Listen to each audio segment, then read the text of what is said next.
They hammered it in right there, on the old oak table where my father used to read the Sunday paper. The trust deed. 3 signatures. 1 pen. One lie after another. And I watched it happen through the thin film of sedation they gave me to keep me calm. The wood splintered under the force of that gavel. Not in a courtroom. In my living room. In my home. My nephew Caleb wouldn't even meet my eyes. His hands shook as he pressed the paper flat. My sister Janice stood tall, cold, efficient, as if stealing someone's life was just another checkbox on her legal to-do list. And Martha sat still, surrounded by the people I once trusted more than anything, while they quietly dismantled everything I had built. I wasn't confused. I wasn't incapable. I was cornered. And Caleb knew it. You could see it in the way he avoided my photo on the mantelpiece, the one where I held him as a baby, the same arms he would later use to prop up his lie. You could hear it in the way his voice cracked when he told me, "It's for your own good, Aunt Martha." What makes someone cross that line? What makes family turn paperwork into a weapon? I want you to remember that question because the answer isn't simple. It never is. By the time I realized what they'd done, the house had been sold, the accounts drained, and I was no longer the legal owner of my own name. Just a shadow in someone else's ledger. A ward of the state, they called me. A burden to be managed. But here's the thing about shadows, they always return when the light changes. And I was already gathering mine. Because I knew something they didn't, how to stay quiet long enough to win.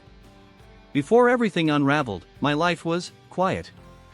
Simple, maybe even small by some people's standards, but mine. I had my house, tucked at the edge of our old neighborhood. The same home I moved into with my late husband, Charles, right after we got married. We'd planted 2 maple trees in the front yard, thinking we'd never move again. We were right. He passed in that house.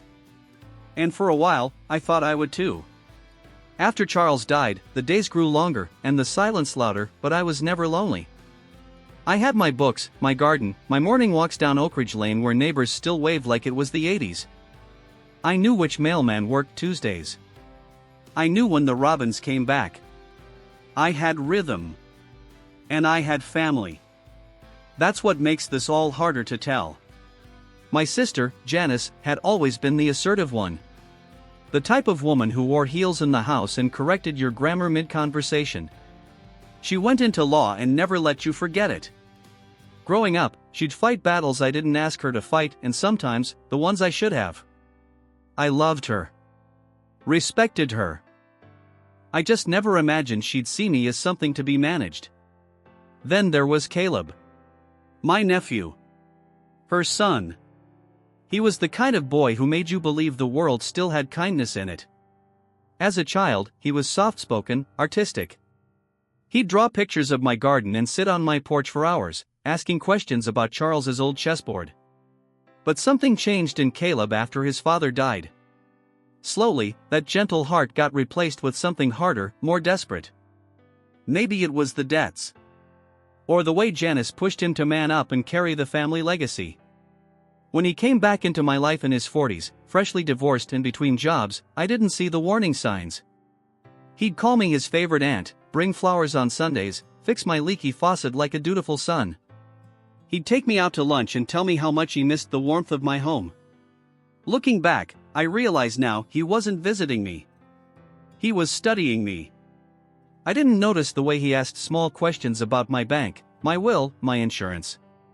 It all seemed innocent. Family talk. He'd say, "I just want to make sure you're protected, Aunt Martha. You know how many scams target women your age?" The irony makes me sick now. But at the time, I felt grateful. Janice backed it all up. "You're lucky he cares. Most children forget their elders these days," she'd say, swirling a glass of red wine in her kitchen like this was all a game of chess and she'd already won. It wasn't just them. My neighbors started keeping their distance. My phone rang less. The handyman I'd known for years suddenly stopped showing up. Little things shifted. Quietly. Like someone had dimmed the lights one bulb at a time. And through all of it, I kept telling myself, they're just helping. They love me. I must be overthinking. Because the truth is, when love and betrayal come in the same voice, it takes a long time to tell them apart. There was only one person who ever looked at me like something was wrong. Eleanor. She used to be my student years ago. The kind of girl who turned in extra credit assignments without being asked. I ran into her by accident at the pharmacy. She hugged me so tight I thought I'd fall apart. And when I mentioned Janice was handling my finances, her face dropped just slightly, almost like she knew something I didn't. I should have paid attention to that look. But I didn't. I was too busy being proud of how well Janice took care of things. Too touched by Caleb's sudden devotion. Too blind to realize I was being written out of my own life story, chapter by chapter. Until one day, I woke up and nothing was mine anymore. Not even my name. At first, it felt like kindness. That's how these things always start, so gentle you don't even realize what's being taken. Caleb became a regular presence in my life. He'd stop by 3, sometimes 4 times a week. At first, it was under the pretense of checking in, just making sure you're eating enough, Aunt Martha, or don't want you climbing ladders anymore. Let me change the light bulbs. He brought dinner sometimes. A frozen lasagna. A rotisserie chicken. A small act, a big impact. When you live alone long enough, someone remembering your favorite soup feels like love. And I let him in bit by bit, room by room. He offered to organize my pantry. Said he'd noticed some expired cans. I laughed and handed him the keys. He cleaned out my medicine cabinet too. Told me he'd dispose of the extras safely. That word stuck with me later, dispose. Then he sat me down one afternoon calm, serious, and said he wanted to help me modernize. Offered to go over my bills, help automate some payments, clean up the paper clutter on my desk. I'd always prided myself on being organized, but the way he framed it made me feel old. Out of step. And nobody wants to feel like a burden. So I let him take over a few things, just to make things easier. That was the beginning. Then came Janice. She didn't show up much, but when she did, she made her presence felt. Always dressed like she had somewhere better to be. Always reminding me that time was precious and mistakes at my age could be dangerous. "You're lucky you've got us," she said, tapping a manila envelope on my table. "Do you know how many people your age end up scammed because they won't accept help?" I nodded. I didn't want to be like those women on the news. And slowly, I began surrendering things. My bank logins. My medical records. My signature on a few standard forms. Janice was the one who introduced the idea of a power of attorney. "Just in case," she said, pouring herself a glass of water from my fridge like she still lived there. "It's a safeguard. You trust us, don't you?" I did. Or maybe I just wanted to. Because when you reach a certain age, the world stops listening to you. You become background. Someone to manage, not consult. And when someone offers to take the burden, to carry it for you, you almost feel grateful. I started second-guessing myself. I'd misplace my reading glasses and wonder if Janice was right about my memory. I'd forget what day it was in panic. They never said the word senile, but it lingered in the air like smoke. One evening, Caleb sat beside me on the porch swing, our feet rocking in time. The garden glowed in the setting sun. He turned to me and said, "I just want to make sure you're safe, Aunt Martha. You've taken care of everyone your whole life. Let someone take care of you now." And it broke something in me. That sentence. That warmth. That trap. I didn't see the locks forming around me. He suggested I get rid of my car, driving's too stressful at your age. I agreed. It made sense. He recommended consolidating accounts easier to manage. So we did. Then came the phone line. Too many robocalls. "We'll screen everything through my number so you're not bothered."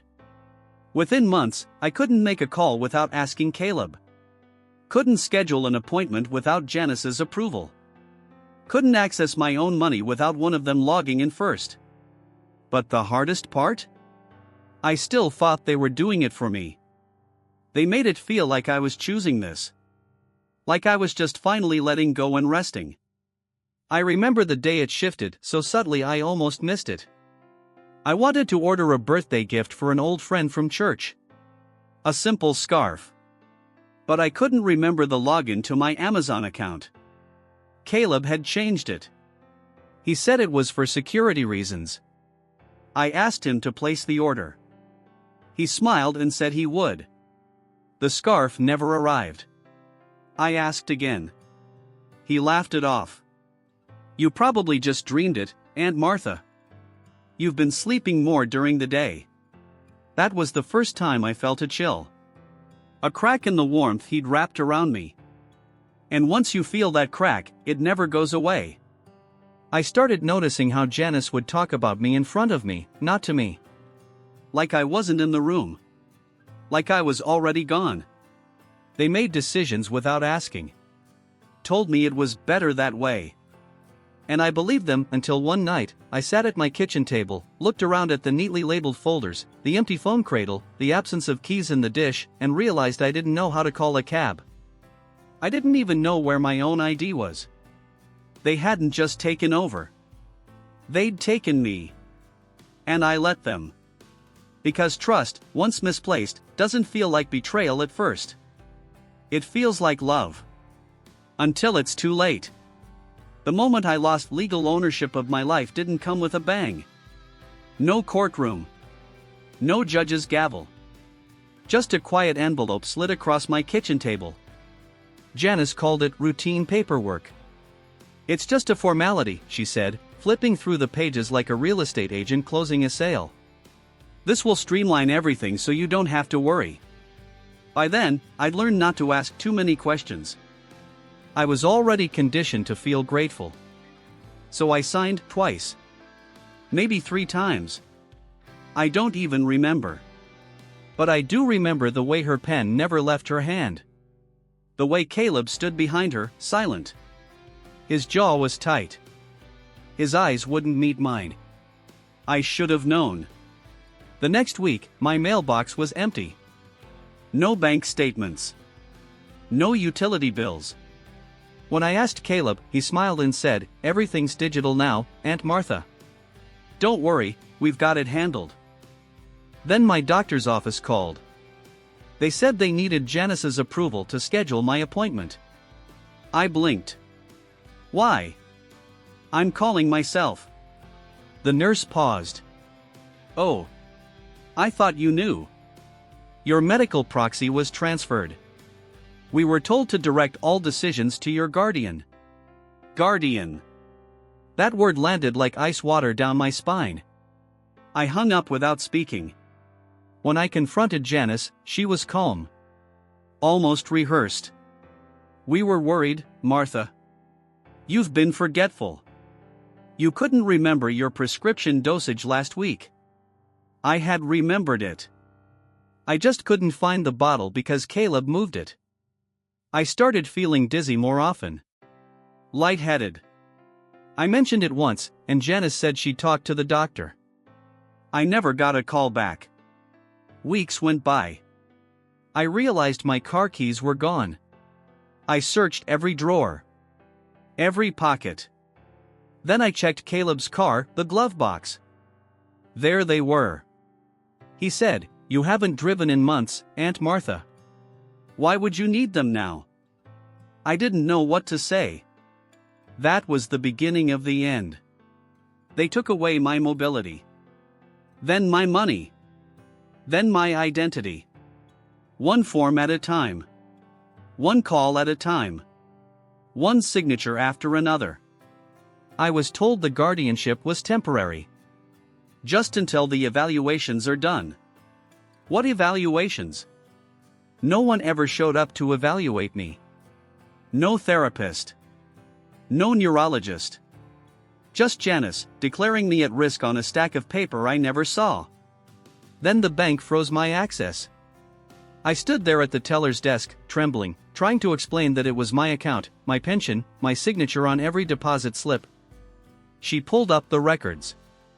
"I'm sorry, Mrs. Wells," she said, eyes flicking to her screen, then back to me with a softness that felt like pity.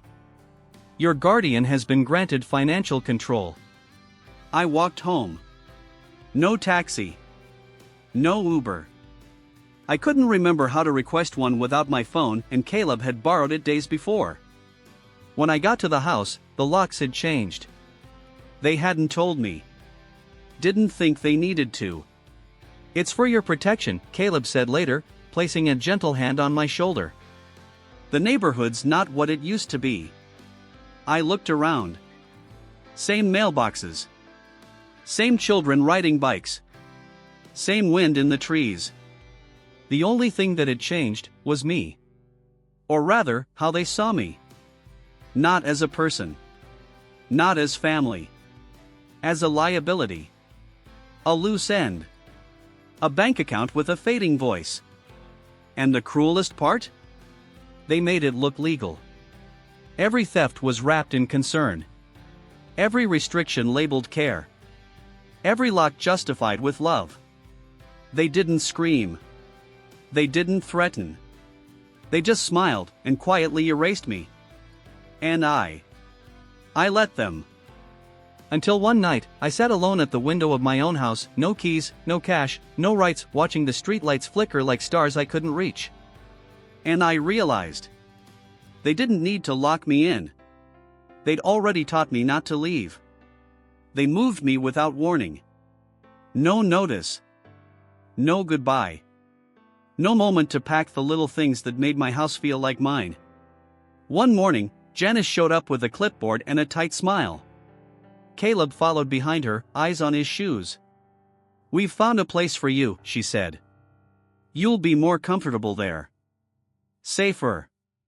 A place." That's what they called it. Not a home. Not a community.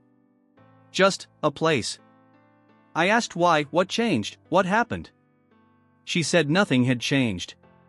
And that was the problem. "You're too vulnerable here, Martha. Too isolated. What if you fall? What if something happens and no one knows for days?" I wanted to say that I'd lived alone just fine. That I had neighbors. Friends. A routine. But my mouth didn't cooperate. The words stuck behind fear and doubt and that awful, creeping thought, maybe they're right. Maybe I'm not safe anymore. They packed a single suitcase for me. Took what they called essentials. I never saw my photo albums again. Or the scarf Charles gave me. Or the diary I kept hidden in the drawer beneath the bread box. The facility was beige. That's all I remember at first. Beige walls. Beige meals. Beige expressions on the faces of women who had stopped asking questions long ago. A nice enough place. But it wasn't mine. They told the staff I had trouble remembering things. That I needed supervision with medications. That I was prone to confusion. Suddenly, everything I said was filtered through a lens of doubt. If I asked for my phone back, let's wait until your family visits. If I asked to leave, your guardian hasn't authorized that. If I said I wasn't confused, that's exactly what they all say. I was trapped in a kindness I hadn't asked for. And worse, the law backed them. Because somewhere in those stacks of papers Janice had me sign, I had unknowingly handed over control of my autonomy. Legally, I wasn't Martha Wells, homeowner, retired teacher, fully functioning adult. I was a ward. A dependent. A woman no longer trusted to speak for herself. Every call I tried to make was monitored or blocked. I remember dialing my lawyer, an old friend of Charles's. His secretary answered. When I gave my name, she hesitated. Then, "I'm sorry, Mrs. Wells. We were informed you're no longer authorized to make legal decisions." I nearly dropped the phone. It didn't matter that I was coherent. That I could read, write, think. Janice had the papers. The power of attorney. The guardianship. And in the eyes of the system, she was me. That was the cruelest trick of all. I wasn't battling just my family anymore. I was up against a machine. A quiet, well-oiled system built to protect the vulnerable, but so easily hijacked by those who knew how to play the game. And Janice played it like a violin. She told the staff I was paranoid. That I'd always had memory issues. That I'd gotten worse since Charles died. She smiled while she said it, her hands folded neatly in her lap, like a loving sister doing her best. And Caleb?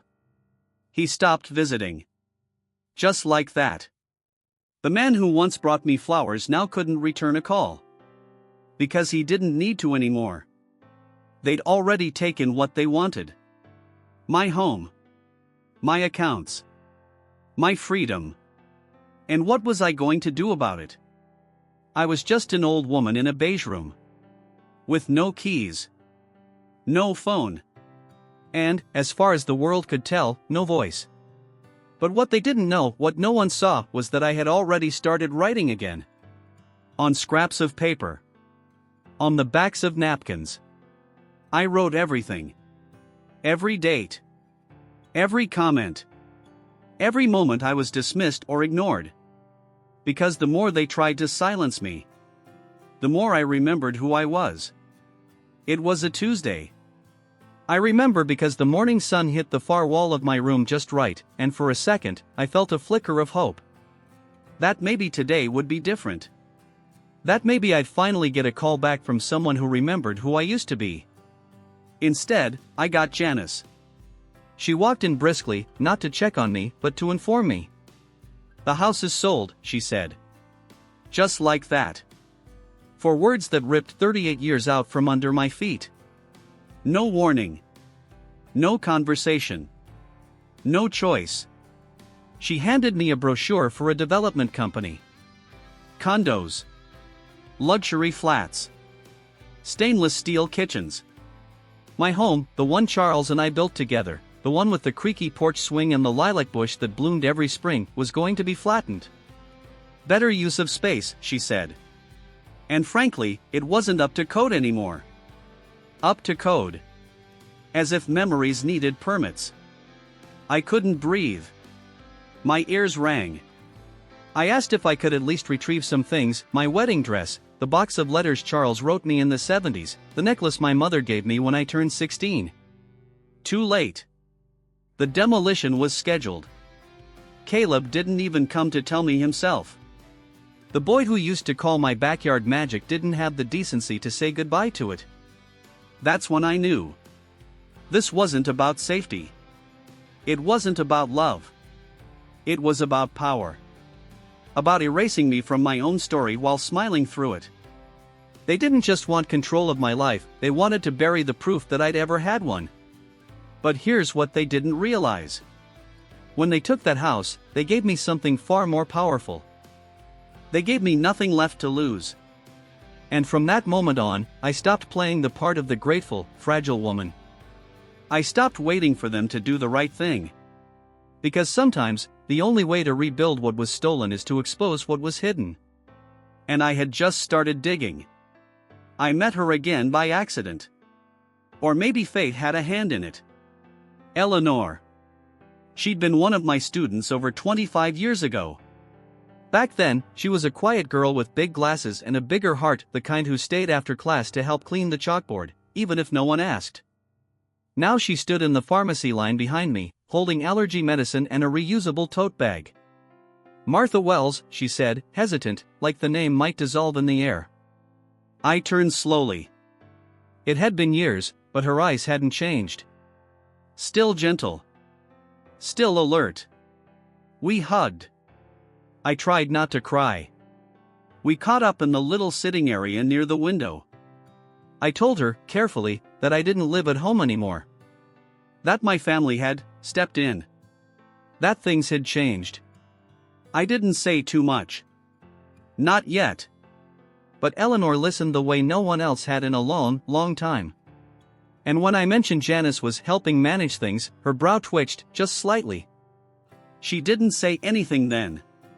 But a week later, she came to visit me at the facility. She brought cookies. Not store-bought, the oatmeal kind I used to make during finals week.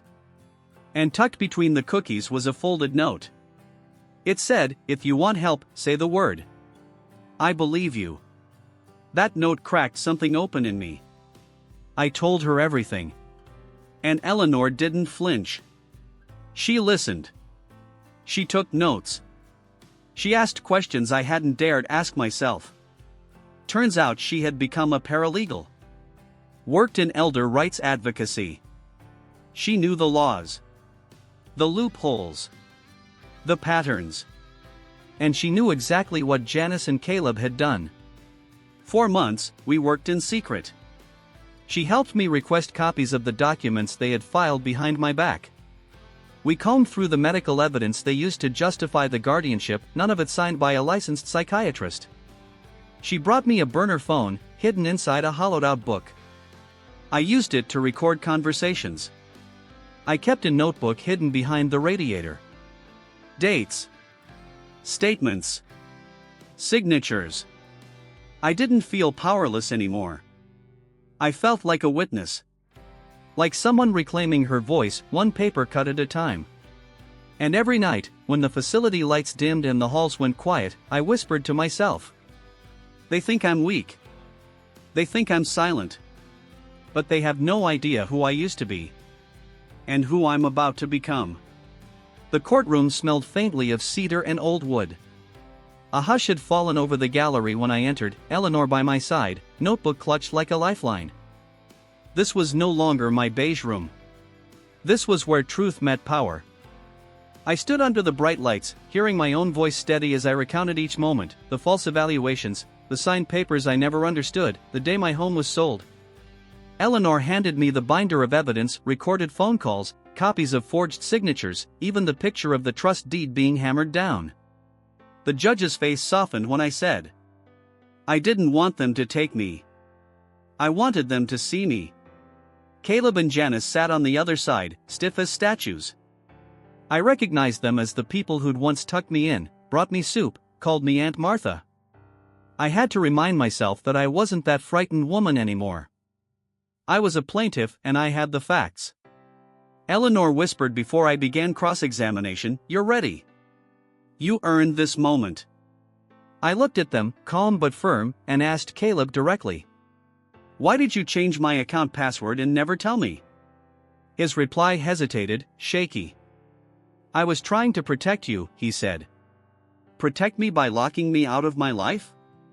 Then I turned to Janice. "You called me confused in papers you signed, did you ever truly assess me?" She opened her mouth, then closed it. The judge called for the medical records. None existed. The doctors in the evaluation? They never spoke to me. I felt a shift in the room, like the air itself was renewing. When the verdict came, it was clear: guardianship revoked, trust deed declared invalid, sale of the house voided. Assets frozen pending investigation. And a formal apology required, to be read aloud on the public record. Tears welled in my eyes as I stood up. Not tears of sadness, but of reclamation. I raised my hand and said, "This is for every person who was silenced by a system rooting for them to be quiet." Suddenly, it wasn't just about me. It was about all the Marthas who are told they're too old, too fragile, too forgetful. I wanted every person watching to feel the weight of that moment. To know that resistance isn't just possible, it's powerful. Outside the courtroom, Eleanor hugged me tight. "You did it," she said. "No," I whispered. "We did it. Because courage had a name, Martha Wells. And now, so did victory." I stepped back into the sunlight, my cane in one hand, Eleanor's in the other. The wind felt like a welcome, like a promise. I had won back more than property. I'd reclaimed my right to be whole again. And from here on, silence would never be an option, not for me, and not for any of us. If you've ever felt powerless, unheard, or invisible, know this: you are not alone. My story isn't unique. It's the story of too many who trusted the wrong hands, who were silenced by the very people who promised care. But it doesn't have to end there. There is strength in speaking up. In finding your allies, no matter how small the hope feels. And in remembering that your voice matters even when the world tries to tell you otherwise. If you're watching this and something feels off, whether it's a family member asking too many questions, or legal papers you don't understand, please, don't wait. Reach out. Find someone who will listen without judgment. You deserve respect. You deserve autonomy. You deserve to be seen for who you truly are. And if you know someone like me, an elder, a friend, a neighbor who might be trapped in silence, be their voice. Help them find their strength. Because sometimes, the quietest person is fighting the loudest battle. Remember, abuse of power often hides behind love. But love never demands your silence. Together, we can shine a light on these hidden injustices. Together, we can change the story. So, if this story moved you, share it. Talk about it. Because awareness is the first step toward justice. And for those who feel lost in their own shadows, hold on. Your dawn is coming. This is Martha Wells, reminding you, no matter how dark it gets, your story isn't over. It's just beginning.